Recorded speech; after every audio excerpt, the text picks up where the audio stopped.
Hey, Virtual Academy students, back again. I hope you guys had a great week. The weather has been absolutely beautiful. We are going to do something a little different this week. So we will continue our typing challenge this week. I've been loving to see some of you in there, and some of you are at the top of the leaderboard or very close to the top of the leaderboard. So I will be sure to take a picture and post it to Schoology so that you can see our leaderboard that we have here at Maddox.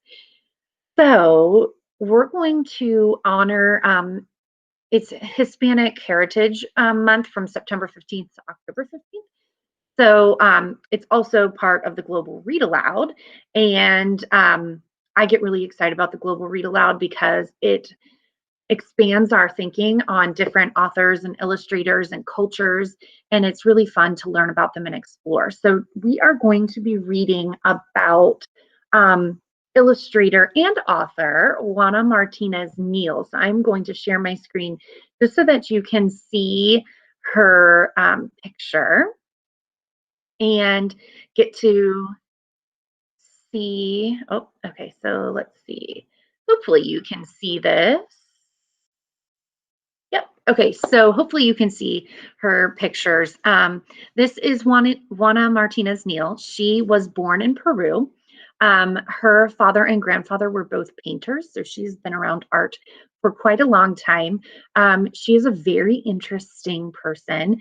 She was focusing mostly on illustrating, and recently, you'll see in this picture over here on the right of the screen, Alma is a book that she is both the author and illustrator of, and we will get to read that in the coming weeks. But today we are going to focus in on a book that I think is super fun called Swashby and the Sea.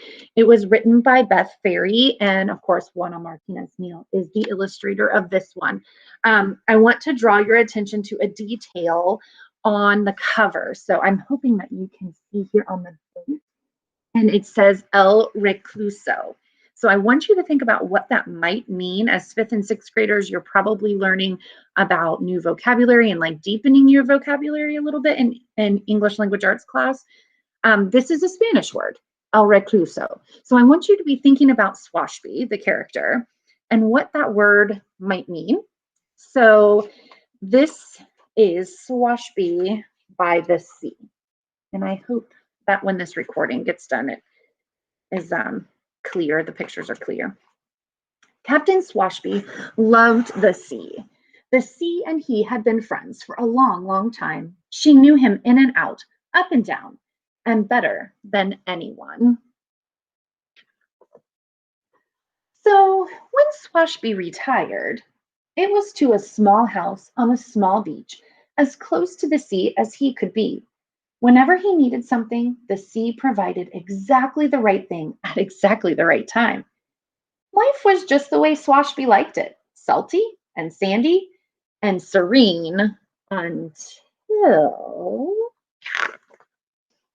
squeaks and squeals sprang from the empty house next door, which was no longer empty. It had been commandeered by a girl and her granny who planted umbrellas, scattered beach chairs, and boarded Swashby's deck without permission. Swashby battened down the hatches, hid when the doorbell rang, and fed their oatmeal cookies to the gulls. He didn't need neighbors. He didn't want neighbors. Neighbors were nosy, a nuisance, annoying. So in return, he left a message written clearly in the sand. No trespassing, which the sea fiddled with just a little bit. Sing, the girl read, and did just that. She sang every song she knew while dancing up and down Swashby's deck. What now? She asked. Now vanish, Swashby wrote later that evening, adding a starfish exclamation point. And the sea fiddled just a little. Ish, the girl read, picking up the starfish, and did just that. She closed her eyes and began, I wish. No, no, Swashby interrupted, stomping down the steps. If ye mean to make a starfish wish, ye must say this.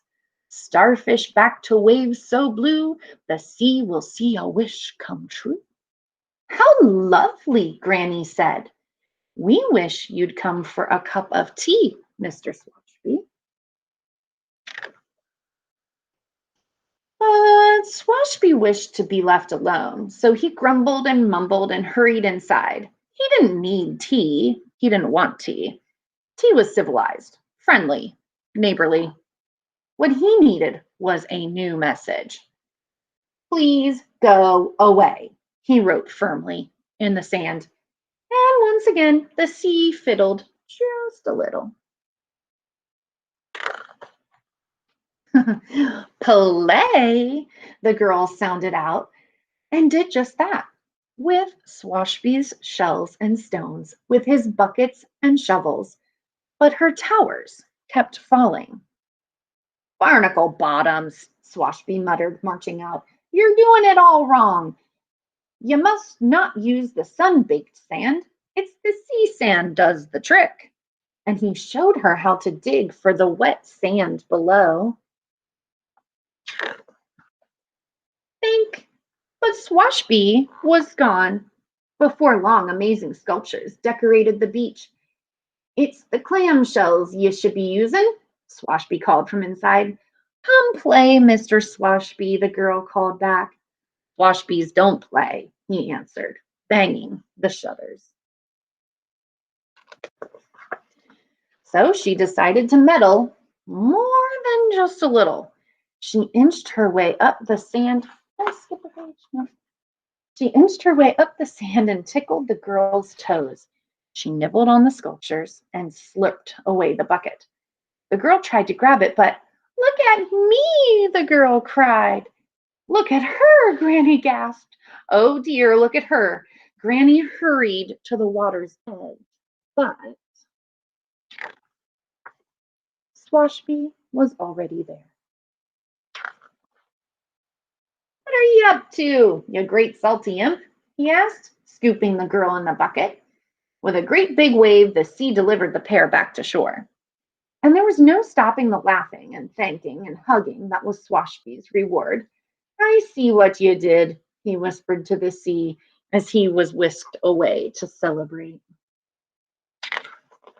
After that, it was easy for Swashby to have tea with the girl and her granny, and ice cream and lobster and s'mores on the beach. It was easy for him to share his special sea glass.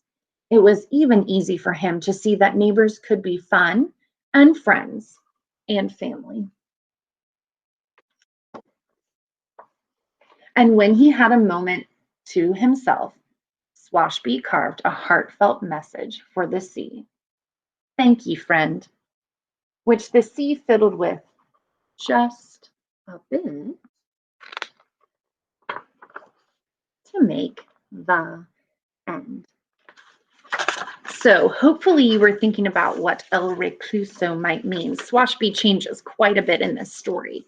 So I'm going to reveal what it means right now. It means recluse, which means someone who wants to be left alone. They want to kind of be shut inside and not be bothered with, which is exactly how Swashby was at the beginning of the book. But with the help of the sea and Granny and the little girl, Swashby changes and he realizes that having good neighbors and having good friends is really amazing. So now that we're done with our story, I would like you to type for about 10 minutes. And then if you have additional time, you could go into the choice board. Next week, I'll be back with another book and a little bit more information about Juana Martinez Neal. I want you to watch a video of her speaking so you can get to know her a little bit better. She's a really interesting person. So I hope you all have a fantastic week. I will be back next week with another video lesson, and keep typing. It's really looking great. Have a good one.